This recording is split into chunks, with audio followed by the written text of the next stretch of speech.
Welcome to another edition of Conversations Different. This is Inez Russell Gomez, and this week we are talking to Marcela Díaz with Somos Un Pueblo Unido, a statewide group advocating for the rights of immigrants across New Mexico. And as we all know, this is going to be, as they say, an interesting time. Welcome, Marcela.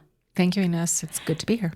I really appreciate the history of Somos, because this is a group that has successfully done things like bring real IDs so that immigrants, whether they were legal or illegal status, could have driver's licenses and do their work without being stopped. You've had a lot of successes. But this is a big challenge because you have a Trump administration that is promising on day one to begin mass deportations. So where are you guys? How are you feeling right now? Well, we are a membership-based organization. We have members in 8 counties throughout the state. Most are rural. And so the impact, I think, on rural communities will be different. And most of the places where we have members in those rural communities don't have the kinds of policies historically and traditionally that Santa Fe has. We have very robust safety measures to be able to meet, I think, this moment. And we don't necessarily see that in other parts of the state. So a lot of our members are feeling, and rightfully so, uncertain and fearful about the future. But because they're members of Somos, they're in fight mode. They're like, what information do we need? How can we support each other? And I always say it's really important for a lot of our allies to understand that at the end of the day, if ICE comes knocking at your door, only you in that place can protect yourself and your family. And so you arm yourself with information, which people do through organizations like Somos Un Pueblo Unido, and channel all of that fear and uncertainty into action. And that's what we're trying to do in our communities. So it's a big mix. It's a mix of fear, but our members are also very emboldened and empowered to make changes at the state level and in their communities. And so I feel like a lot of our folks are really channeling that based on what our organizers are saying and based on the community meetings that we already started to have here in Santa Fe and throughout the state. Yeah, I saw that you were meeting, I guess, last week at one of the churches, and That's right. And it reminded me of my first go-round here at the New Mexican in the 80s, when there was almost like an underground railroad for people who were fleeing Nicaragua and other Central American countries that had been basically messed up because of United States interference in different governing states. And so, so you sort of see, will people hide their neighbors as one aspect of organizing and one aspect of being prepared. But I think the other thing you guys did last week is you announced how legislatively you want New Mexico as a state to increase protections. Why don't you talk about some of the things a state can do to make sure its residents are safe? So Santa Fe has a very strong tradition from the 80s, really beginning in the 80s, of creating what are known as sanctuary policies. Now, there is no legal definition of what a sanctuary policy is, but it's a spectrum of policies. And Santa Fe has some of the strongest and most protective and most integrative in the whole country, and certainly in the state. And we shored up those policies in February of 2017, which was 1 month after the Trump administration came into power the first time. So those policies really are meant to ensure that our cities and our counties are not disclosing sensitive personal information to outside agencies like ICE, are not using limited local public safety resources through the police, through the sheriff, through the local jail, to turn people over to ICE or to help ICE terrorize our communities in this way and destabilize our local businesses and local economies and really separate our families from their children. And so those policies are very strong. Albuquerque has similar policies that they kind of mirrored. They mirrored some of the stronger aspects of Santa Fe's policies. Taos, San Miguel, Las Cruces. I'm not a person who does statistics regularly, but I just did a survey. I have cataloged all of the non-discrimination, non-use of local resources to help ICE deport folks. And then I cross-reference it with the population. Based on those calculations, about 60% of the foreign-born residents in our state live in a community that has policies on that spectrum of sanctuary. 40% don't. And so we want to make sure that at the state level, we're not using the resources that immigrants help generate for the state through its essential work, taxes, and as consumers against us. And so that is one of our main messages this week, is how absolutely essential immigrants are to the state's economy.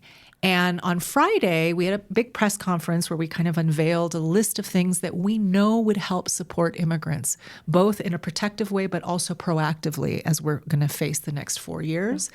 But the first thing that we did was we showed up at 8 o'clock in the morning with all of our yellow T-shirts, along with other allies and their colored T-shirts. It was like a rainbow of T-shirts at the Legislative Finance Committee. As the Department of Workforce Solutions, which is our State Department of Labor secretary, presented her budget requests, which is an expansion for DWS, which is important and something we support. But the theme of that meeting was, and often is, the worker shortage. There are 26,000 jobs, more jobs available vacant right now than adults of working age. Right. And so we were there with our bodies to remind legislators, we can't afford to lose one immigrant worker to deportation. And you're talking, I think the statistics were like 10 or 11% of the workforce is immigrant-based. Yes, but in key industries. Right. Construction, agriculture. I mean, who would pick the chili?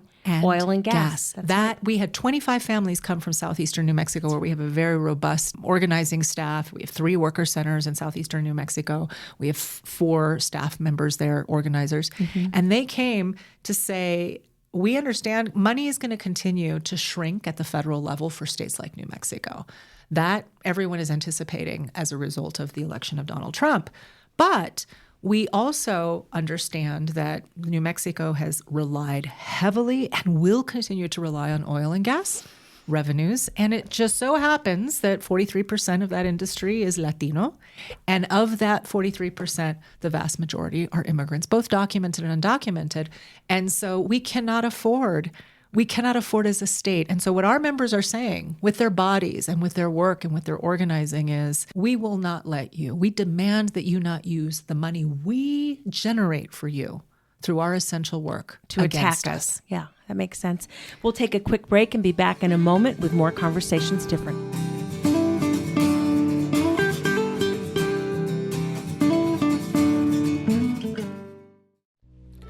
Are you dreaming of a home of your own in Santa Fe but feel like it may never happen? HomeWise is here to help. We are a local nonprofit that has helped close to 7,000 New Mexicans from all income levels and backgrounds become homeowners. HomeWise has everything you need to succeed in home ownership, including free coaching and classes, real estate services, affordable fixed-rate mortgages with low down payments, and down payment assistance to qualified borrowers who meet income restrictions and credit qualifications. We'll be with you every step of the way. Get started today on your path to owning a home. Call 505-983-9473 or visit us at homewise.org. Equal Housing Lender, NMLS number 188231.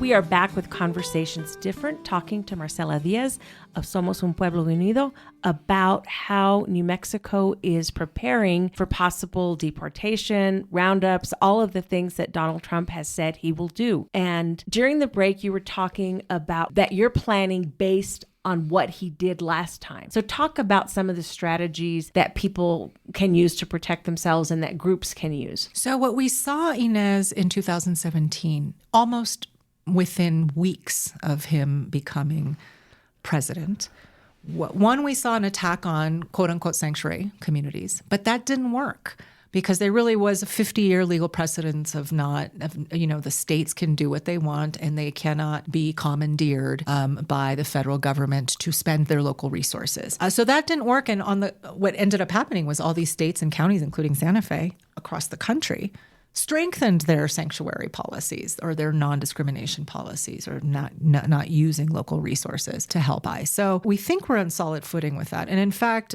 border czar Omens just said last week, we don't need the cities and counties. We're not going to obligate them because we can't, is basically what he said.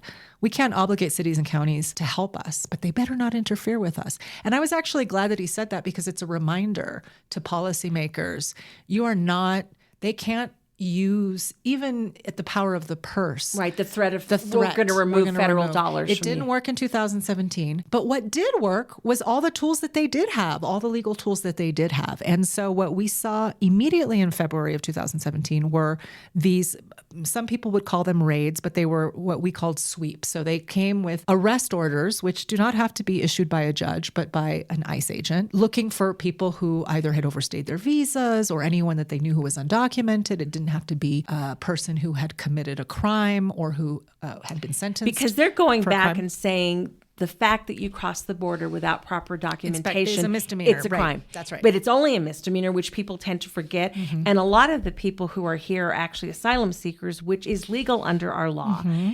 But it sounds to me from what Trump has said and the people in his administration, like Stephen Miller, who is fairly of recent American citizenship, because I think it was his grandparents came over after the war. Right. He doesn't want any other immigrants to have the kind of sanctuary that his family found. Or certain kind of immigrants. Yes, certain kind of immigrants. What did he say at Madison Square Garden? We're going to promote an America for Americans. That's right. What does that mean? It means, I think, shall we say, for white people. Anyway, that's beside the point. But they've really made it clear they're going after certain groups. Right. Brown skin from Central America, from Africa, probably Asia, all of those places.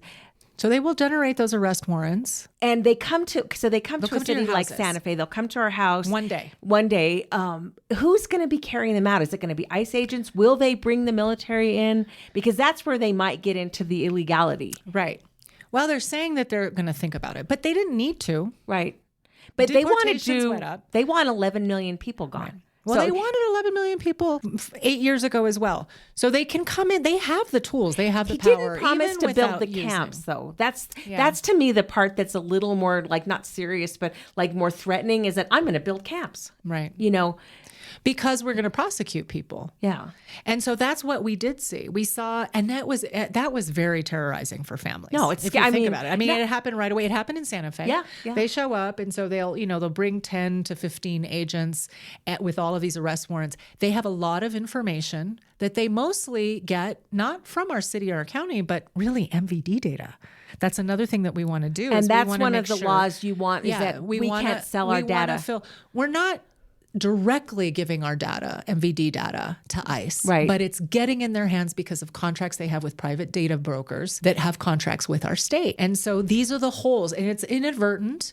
I know that our, governor has said and has very clearly in the last 6 years said we don't want to be supporting this. And so if there are holes that we need to fill, let's fill them. Well, we know what the holes are. We know what many of the holes are. And so that's one of the things that we're going to do. So they'll come to people's houses. They would go to people's places of employment. Okay. And so they often found this information with MVD data or with other data through big data brokers that amass that data because they have big contracts with them. But then they also would look at people's Facebook pages. They would find out where they would work. They would find out who their kin were. And then they would be able to go and get them to say, well, my person or the person I know works here. This is where they are. So our job is to make sure that immigrant community members know how to protect themselves in those situations. The other big thing that happened in 2017, and they were very proud of this, was they weren't just going for the person on the arrest warrant. They were very proud of all the collateral arrests. So that means if you're in a parking lot at a place of business looking for a person or outside of a courthouse, you might just ask, they might, and they did, ask other people, who are you? What's your name? Do you have a form of ID? Where are you from? And then they would arrest those people too. So we saw a collateral arrest. So that's what we anticipate first. The second thing that happened is that they would camp out side and inside of courthouses. Okay. That's a little trickier. So it's really important that people know no one's going to be able to step in the way of them. and ICE. And it's true at your house. We always say, tu casa es tu santuario. Like if you can get into your house, even if it's uncomfortable, You don't have to answer the door. don't answer the door. Right. And they will lie because they can. They really will. Just, all law enforcement can lie to people. Because they want you to There's open the door and nothing come out on wrong the with porch. them. I think it's wrong, but it's not illegal to lie. And so they can wear people down. And what we say is do not get worn down, because there are enough examples in our community of people not getting taken away because they knew what to do in those moments. So we're going to be doing a lot of workshops, a lot of social media, a lot of radio shows. We're really going to get that information out. The third thing that they did here in Santa Fe, and what we expected there, not just in Santa Fe, in Albuquerque, Las Cruces, and Taos, was, it's not the big, large-scale raids that we saw actually in Republican states. So the biggest raid we saw was a 700-person workplace raid at a poultry plant in Mississippi. Okay. The smaller versions of those were 100 in places like North Carolina, South Carolina, Ohio, Texas. So it was meat processing plants. A lot of these were Republican states. They were not spared Trump's deportation Right, because machine. there's a lot. I mean, I was in North Carolina, and I heard more Spanish on the street than I'd heard in years. Absolutely key to those industries, just Yes. like immigrants are key here. And so that is a very, devastating thing, because you go to work, they shut the doors, and then they have a massive law enforcement presence.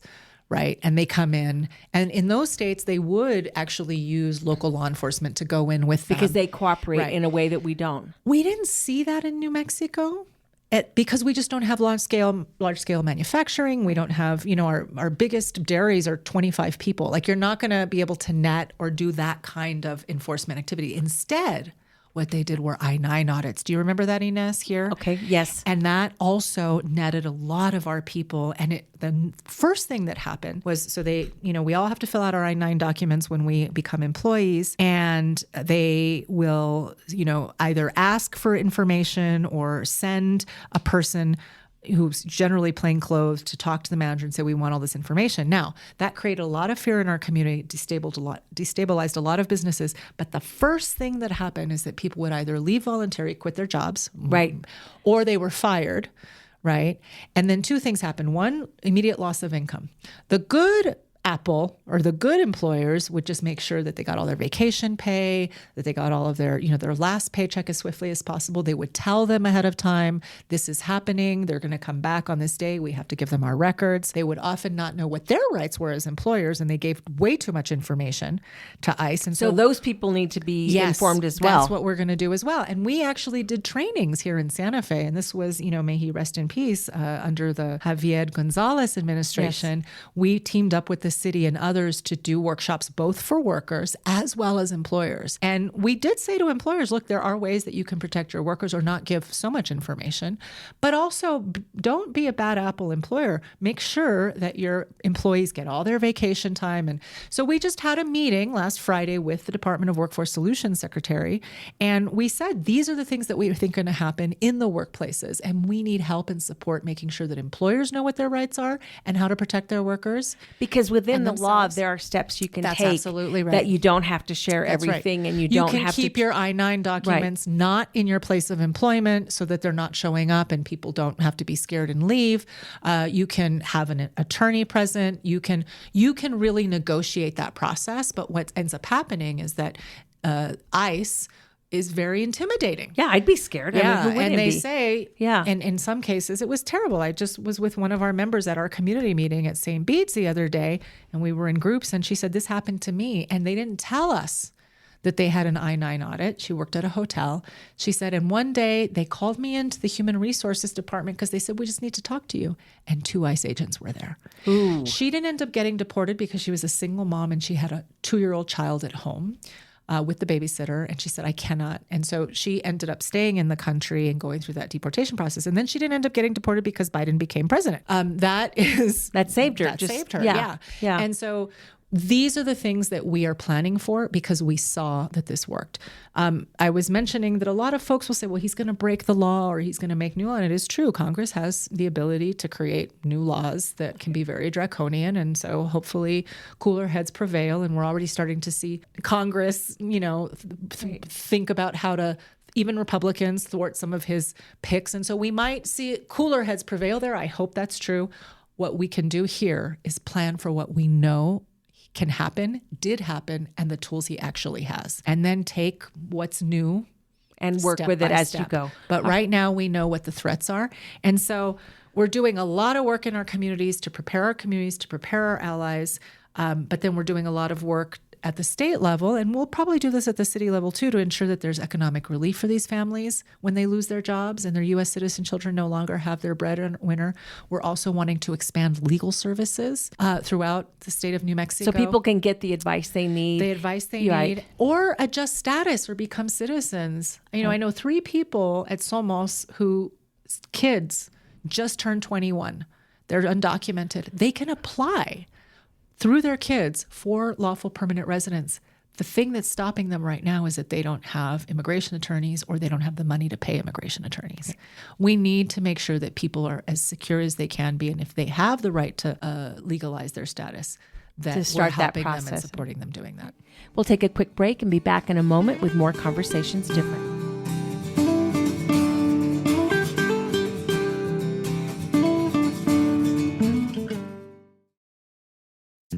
This is Patrick Dorsey, publisher of the Santa Fe New Mexican. Looking to reach a wider audience and grow your business? For 175 years, the Santa Fe New Mexican has been the trusted voice of Santa Fe, with unmatched local reach in print and online. In addition to our long-standing, independent, family-owned newspaper, we have a full-fledged marketing team with the expertise to help you succeed in the 21st century. From traditional print to precision-targeted digital advertising, we have the tools to connect you with your ideal customers. Partner with us and see the results for yourself. Advertise with the Santa Fe New Mexican and unlock your business's full potential. Visit us at santafenewmexican.com/advertising or call us at 505-995-3852. Thank you.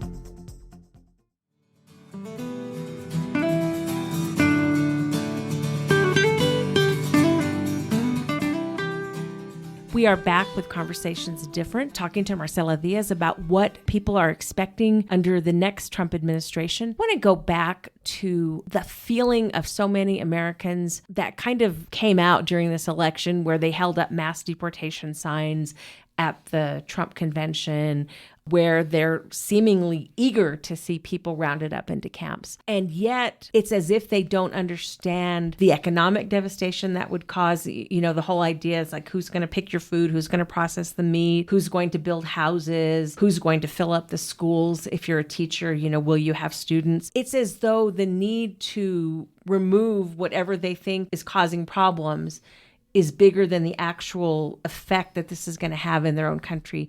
How do you talk to those people? Because one of the ways we heal, I think, as a nation is to remove some of this ugly feeling. Yeah, so the folks with the signs at the Trump rallies are generally people we're never going to convince. I get it. Right? And so I think according, and I don't have the numbers off the top of my head, Inez, but according to the most recent polls that we saw, even leading up to the election, the vast majority of voters don't actually feel that way. It's kind of like the living wage, the minimum wage, and the abortion vote, right? So you have states that voted for senators, statewide votes, who were Democrats, or ballot initiatives to protect women's rights, and then reproductive rights, and then also voted for Trump. So there is a disconnect. And we talked a little bit at this at the beginning before we were recording, is that, I think that the disconnect is a fundamental deterioration of people's understanding about how government works. Right. And so when people don't understand, because, I was just asking some of our Generation Z staff members here who grew up in immigrant families in Santa Fe, and I said, did you have to take a government course to graduate from high school? And they said, no. I did. Yeah. I know that's, maybe. I think it's in social studies, but I think people don't realize that's what they're studying. Right. I think they still take it. They just don't know what it was. We had to do an economics class and understand the stock market when I was 16. And I had to understand how basic government works. And then, of course, through democratic institutions like unions and Somos and others, people are understanding firsthand how governments. And so there's less of a disconnect between how a person who is a demagogue or a populist actually is going to vote and oppose the things that we support. So I say all of that because I think that all of the data and the polling that we have seen nationwide is a true understanding that our immigration system is broken and that we need to fix it.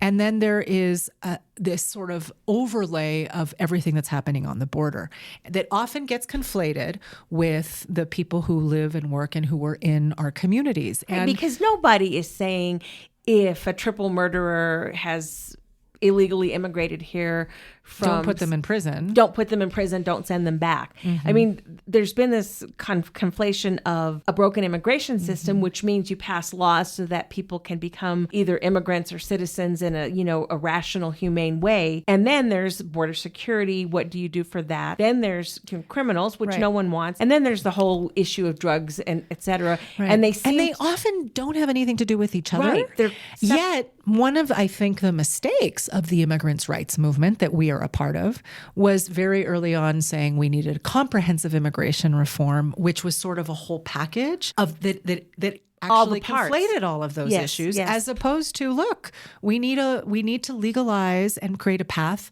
with rules and regulations for the folks who are here in our communities and to an regularize understanding their status. That if you've been here 20 years and you've paid your taxes and you raised nice American kids, that maybe you don't have to go back and start all over. Right. Which is something the Republicans, wouldn't go for. But You know, I was talking to a family member. I'm not going to say who, just in case she ever listens to this. I was talking to a family who was very pro-immigrant, understands my work, the whole bit. And this was before the election. And a real consternation, and in part because they could see that we were losing. This was before the Harris switch and the whole bit on immigration.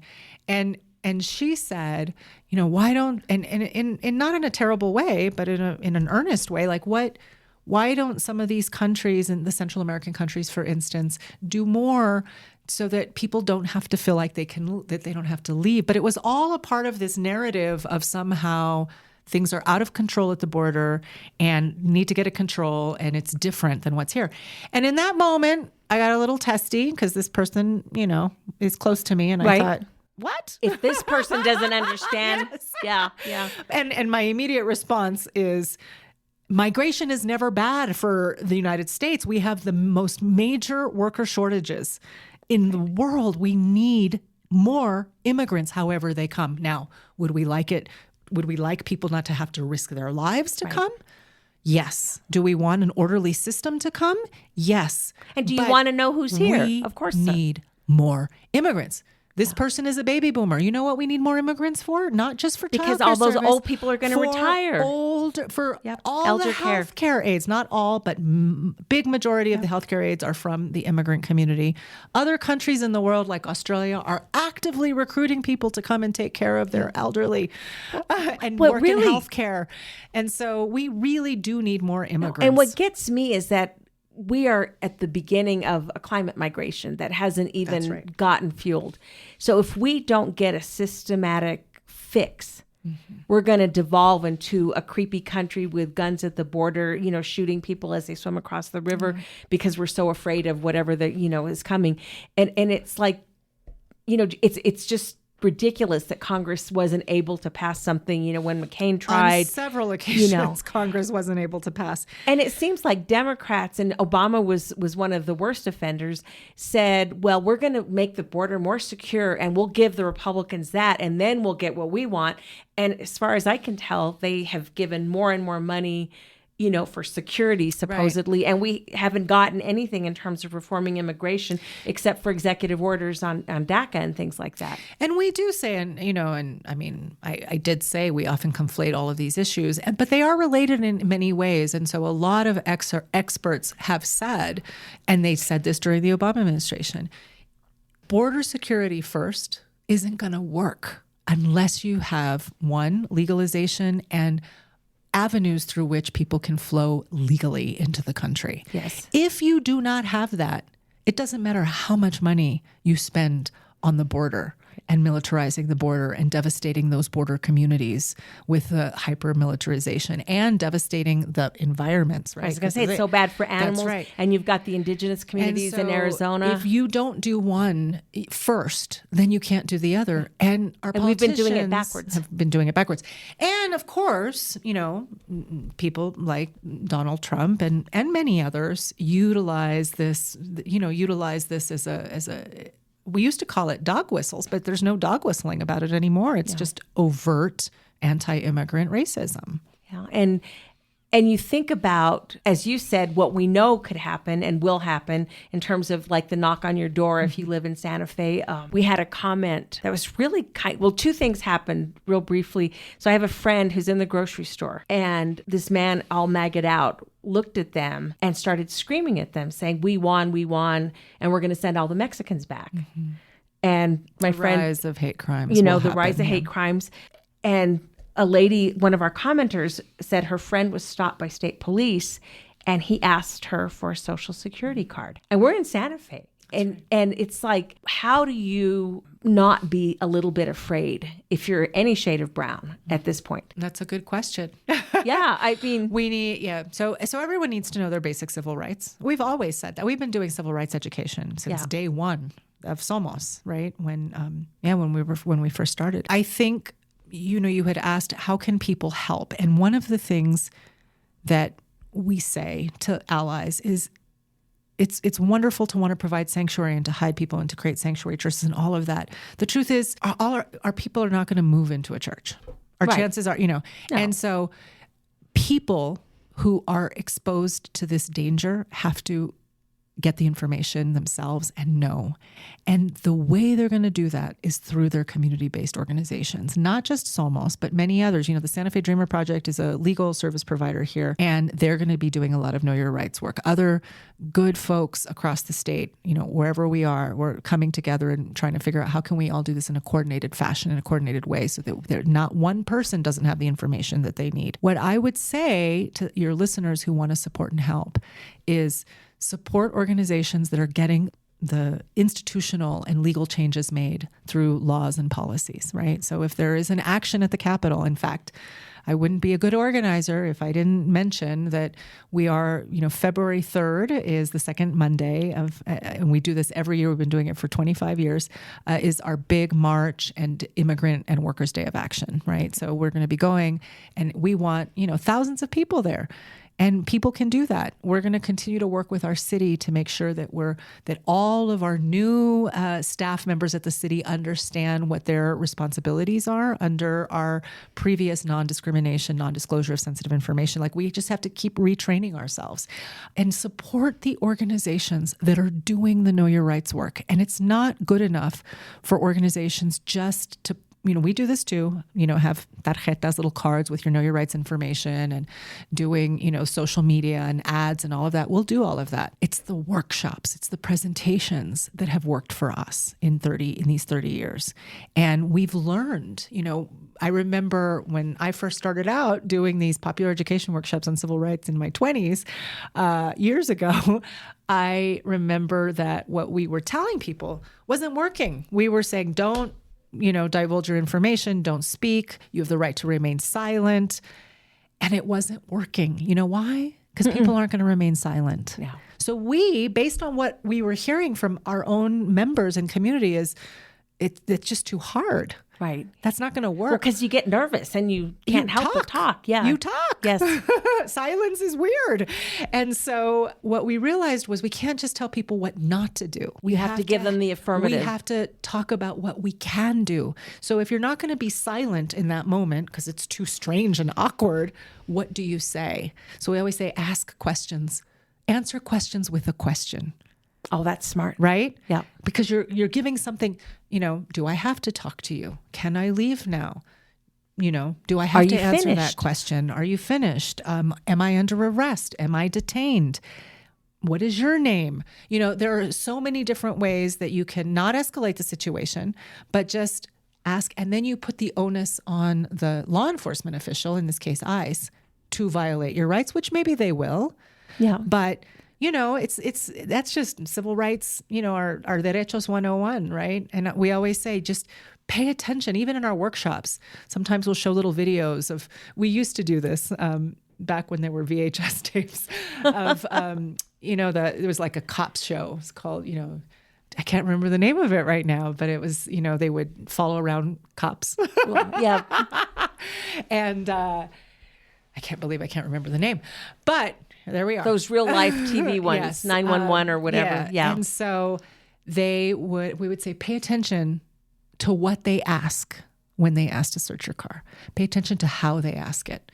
Hey, do you mind opening up your car? Can we take a look inside? What do you have there? It's a series of questions that get you to give them permission to search your house, to come into your house. And you start by saying no. That's right. And so what we always say is, do I have to talk to you? Can I leave now? Am I under arrest? Did I do something wrong? And just never answer anything affirmatively. And so those are like real data, like those are things that have worked for people. I'm not saying it's going to work for everyone. I'm not saying that they're not going to break the law and that they're not going to violate your rights, but you won't even know that they're violating your rights unless you know what they are. And that's what we do. And that's not just Somos, but a lot of our organizations are going to be doing that through the schools, through our churches, through community conversations like this one. And so that's why it's so important that people use the power of their vote. Not all people in power, including in Santa Fe, we have some of the most powerful legislators in our state legislature. Not all of them represent immigrant or Latino constituents. Many of their constituents are white upper class people. We need those white upper class people to be hound them and say, we demand that you vote this way. We demand that you support our communities in this way. So that's what Somos is setting up at the very local level, and with our community members who know how to make change, really. Grassroots policy advocacy. Yeah, you've been very is successful. Wonderful, right? Because people that are closest to the problem have the best solutions, right? But we can't do it alone. We've never been able to do it alone. We've always needed allies. And so call us and find out how you can support our institutional change making. All right. And on that note, this has been another Conversations Different. We'll be back next week.